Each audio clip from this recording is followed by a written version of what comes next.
I pay my tribute to the brave soldiers who made the supreme sacrifice of their lives in defending India's territorial integrity and in upholding the rule of law. Fellow citizens, on 26th January 1950, our republic was born. On this day, we gave ourselves the Constitution of India. This day saw the culmination of heroic struggle of an extraordinary generation of leaders who overcame colonialism to establish the world's largest democracy. They pulled together India's amazing diversity to build national unity, which has brought us so far. The enduring democratic institutions they established have given us the gift of continuity on the path of progress. India today is a rising power, a country fast emerging as a global leader in science, technology, innovation, and startups, and whose economic success is the envy of the world. Fellow citizens, the year 2015 has been a year of challenges. During this year, the global economy remained subdued. Unpredictability ruled the commodity markets. Uncertainty marked the institutional responses. In such troubled environment, no one nation could be oasis of growth. India's economy also had to face the blowback. Weak investor sentiments led to withdrawal of funds from emerging markets, including India, putting pressure on the Indian rupee. Our exports suffered. Our manufacturing sector is yet to recover fully. In 2015, we were also denied the bounty of nature. While large parts of India were affected by severe drought, other areas reeled under devastating floods. Unusual weather conditions impacted our agricultural production, rural employment, and income levels suffered. Fellow citizens, we can call out these challenges because we are aware of them. There is a great virtue in acknowledging a problem and resolving to address it. India is building and implementing strategies to solve these problems. This year, with an estimated growth rate of 7.3%, India is poised to become the fastest growing large economy. Contraction in global oil prices has helped maintain external sector stability and control domestic prices. Despite occasional setbacks, industrial performance this year has been strong. Aadhaar, with its present reach of 96 crores people, is helping in direct transfer of benefits, plugging leakages, and improving transparency.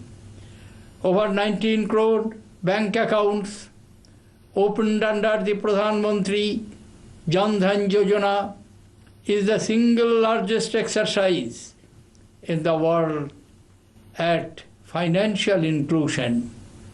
The Sansad Adarsh Gram Yojana aims to create model villages. The Digital India program is an effort to bridge the digital divide. The Pradhan Mantri Fasal Bima Yojana targets farmers' welfare, increased spending on programs like Mahatma Gandhi National Rural Employment Guarantee Act is aimed at enhancing employment generation to rejuvenate the rural economy. The Make in India campaign will boost manufacturing by facilitating easy conduct of business and improving competitiveness of domestic industry. The Startup India programs will foster innovation and encourage new age entrepreneurship. The National Skill Development Mission envisages skilling 300 million youth by 2022. There will be amongst us occasional doubters and baiters. Let us continue to complain, to demand, to rebel. This too is a virtue of democracy. But let us also applaud what our democracy has achieved with investments in infrastructure, manufacturing, health, education, science, and technology. We are positioning ourselves well for achieving a higher growth rate, which will, in the next 10 to 15 years, help us eliminate poverty. Fellow citizens, reverence for the past is one of the essential ingredients of nationalism. Our finest inheritance, the institutions of democracy, ensure to all citizens justice, equality, and gender and economic equity. When grim instances of violence hit at these established values, which are at the core of our nationhood, it is time to take note. We must guard ourselves against the forces of violence, intolerance, and unreason.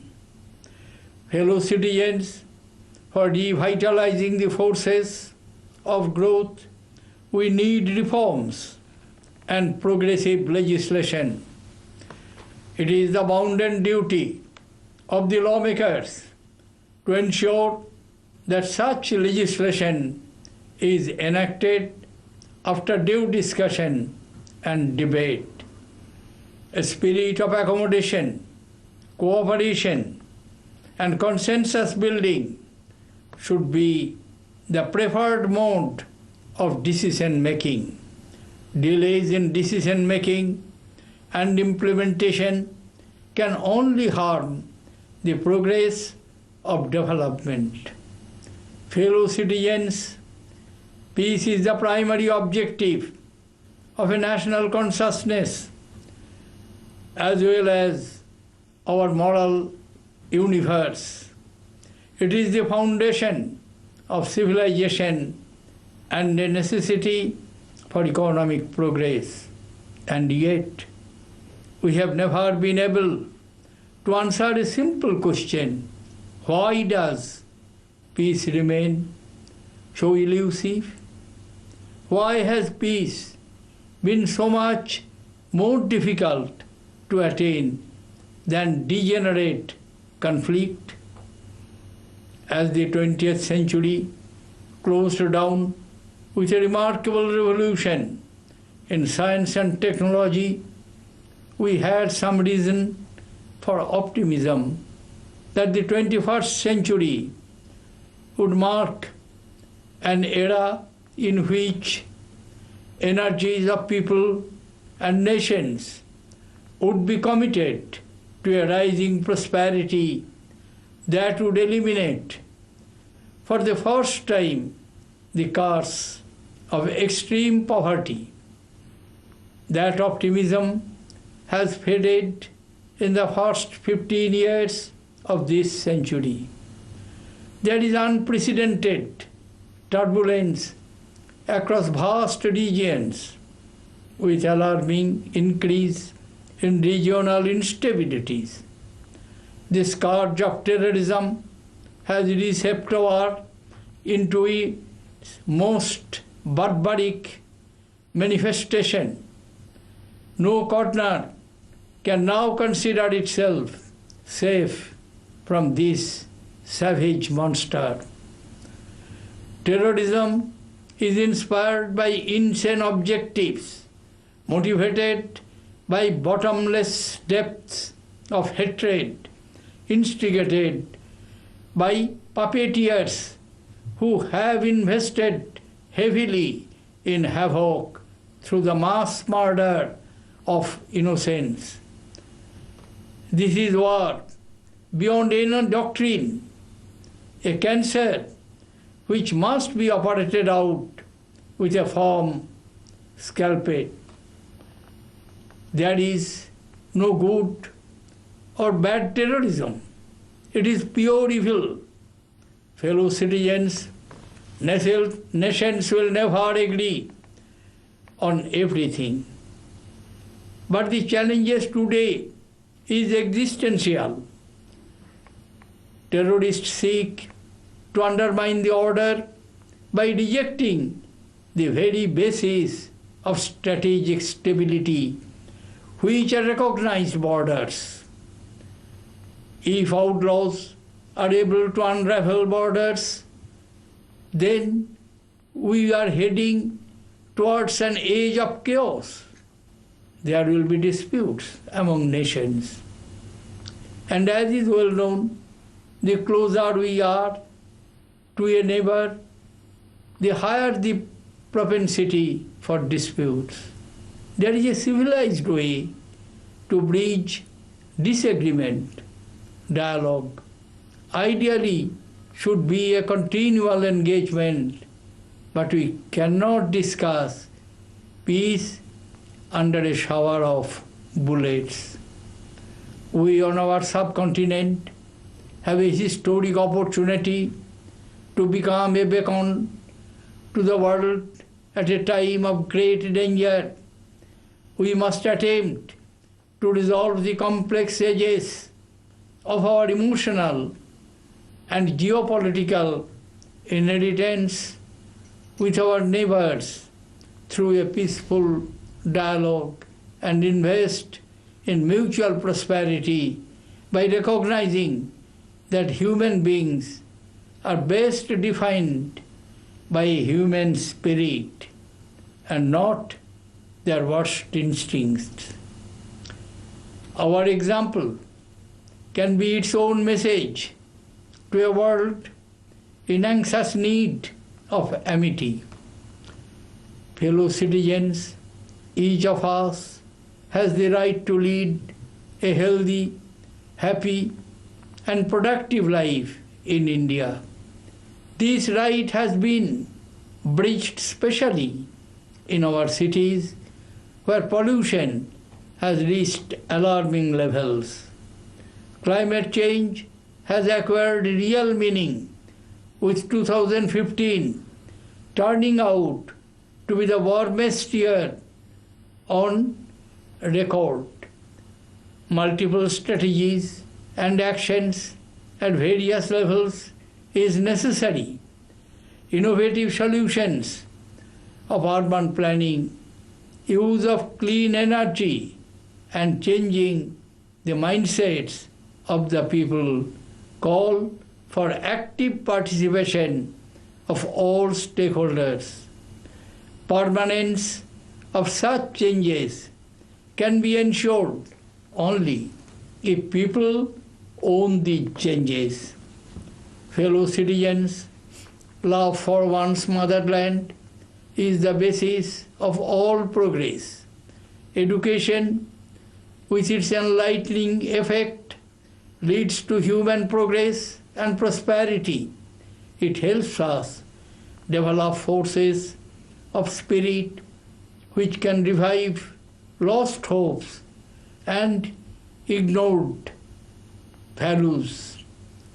Dr. Sarvapalli Radhakrishnan had said, and I quote, "End product of education should be a free, creative man who can battle against historical circumstances and adversities of nature," unquote.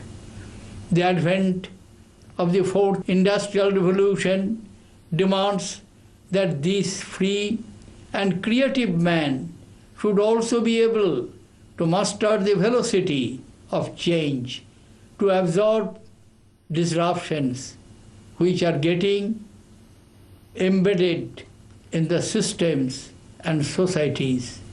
An ecosystem that fosters critical thinking and makes teaching intellectually stimulating is necessary. It must inspire scholarship and encourage unfettered respect for knowledge and teachers. It must instill a spirit of reverence towards women that will guide social conduct of an individual throughout his life. It must breed a culture of deep thought and create an environment of contemplation and inner peace. Through an open-minded approach to the wider spectrum of ideas emanating from within, our academic institutions must become world-class. A beginning has already been made with 2 Indian institutes of higher education finding place in the top 200s in the international rankings. Fellow citizens, the generational change has happened. Youth have moved center stage to take charge. March ahead with Tagore's words, from Nuton Juger Bhore, Cholai Cholai, Bajbe Joyer Bheri, Paer Begei, Poth Kete Jai, Kodish Near Deri. Move ahead, the roll of drums, announce your triumphal march with feet of glory. You shall cut out your own path. Delay not, a new age dawns. Thank you. Jai Hind. Find us on Facebook at facebook.com/etnow and don't forget to click the like button. You can also follow us on Twitter at etnowlive. To stay updated with all our programming, hit the subscribe button on our YouTube channel by logging on to youtube.com/user/etnow.